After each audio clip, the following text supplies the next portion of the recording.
Okay, now I'm going to show you what we're going to use to make the coconut shrimp, the breading for it. Go to Walmart. Stuff's like $1.20. Get the smallest one. I got the sweetened coconut flakes. And basically what we're going to do is we're going to go equal part coconut to equal part panko. Let's shoot my panko. They'll have these at Walmart, panko breadcrumbs, Japanese style breadcrumbs.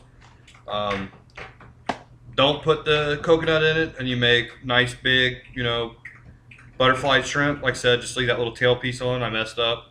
Bear with me.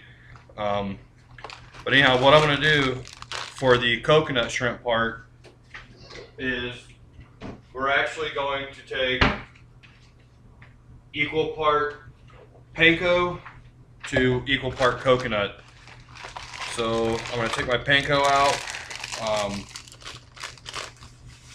See how much I got here. And also, when you're done with this stuff, with your breading, the panko breading, like I'm going to use a lot here for my mix, but I know that I'm not going to use that much.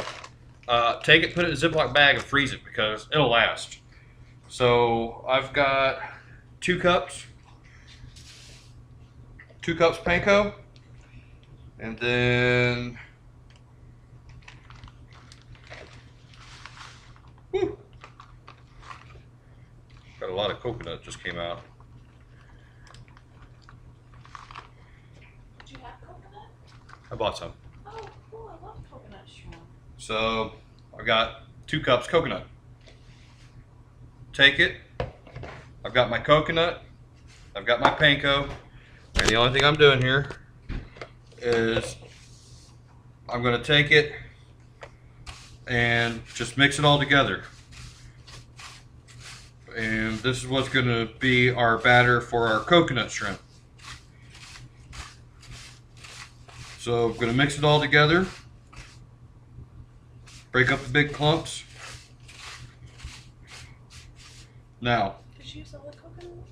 there's a little bit left. Here, don't take that, it's got breadcrumbs in it. If anything, you might want to add just a little bit more panko to it. Because the thing about it is, the reason why you have to add the panko breadcrumbs to the coconut is the coconut will burn whenever you're cooking it. And when we go to cook these shrimp, it's literally going to take just a second. Now what I've got is the flour mix I was telling you about. If you want to make the coconut shrimp, you don't have to buy any seasoning flour at all. You just take regular flour, season it pretty good with salt and pepper. This I've got that I saved because I saved my flour. So I'm going to take some flour and I'm going to put it in my first bowl, okay? So I've got my regular flour in there. And then this is the stuff that I bought, the Louisiana fish fry. Basically it's a mixture of flour, cornmeal, probably Drake's frying flour. But like I said, this stuff is extremely salty. So that's the reason why I cut it with my other flour. So I'm going to take it, and you can actually see it's going to have a yellow color to it.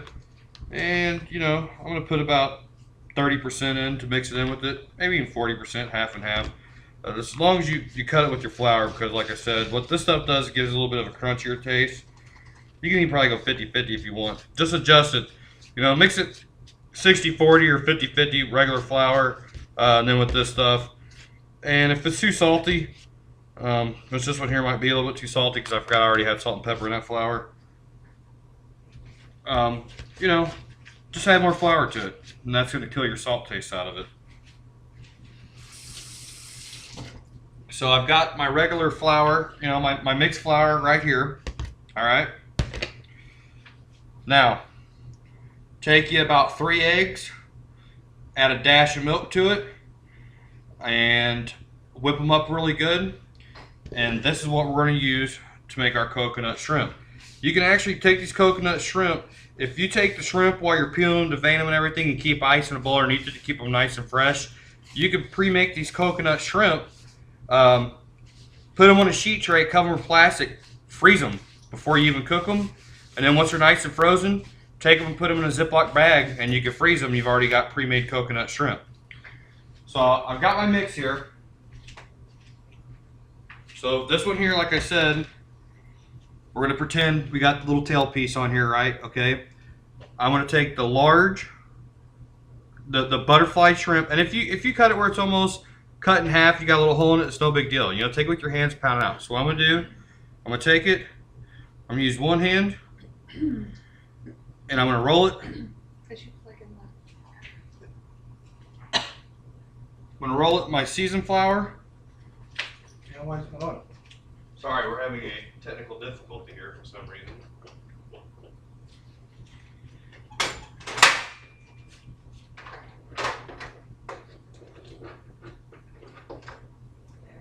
Alright, so now I got it going. So, like I said, we're going to take it, put it in the flour, hold your tail piece. This is the part where you don't even have to get your hands wet. You can just take your tail piece and hold it by that. And then what we're going to do is we're going to take it, lay the bottom side of it down flat, take the coconut, and pound it down. Can you grab another sheet pan and put these in? So now, we take that, we pound it out. Okay, remember, we're pretending we've got the tail piece on. That way it'll be nice and pretty. And if you look, what I've got now is, you know, obviously we got our tail piece, is a nice flat piece of shrimp. We're going to take the breading, make sure it's coated. My egg mix is a little bit thin, so I might want to add another egg to make it a little bit thicker to hold on to it. But that is the foundation. Once again, I'm going to take it again. Watch it.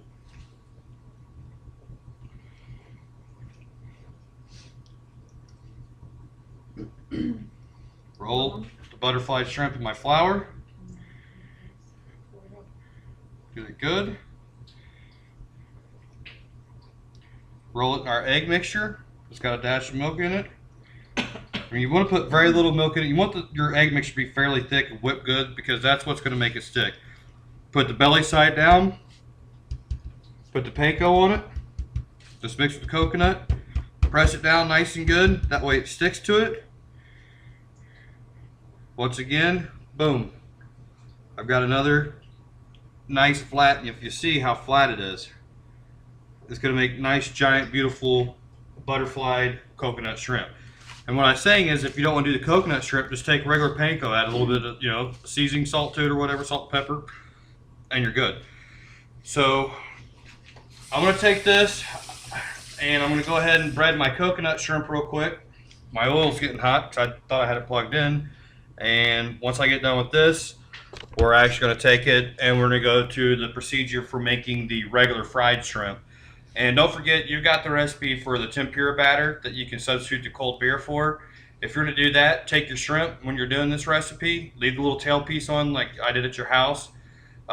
Take your shrimp and cut it completely in half, and just do half pieces of shrimp. Take it in your flour, mix it with your flour, put in your tempura batter, and dip it on one side when you go in the oil and back again, and it'll swell up, and you have your tempura, your beer battered fish, or your beer battered shrimp.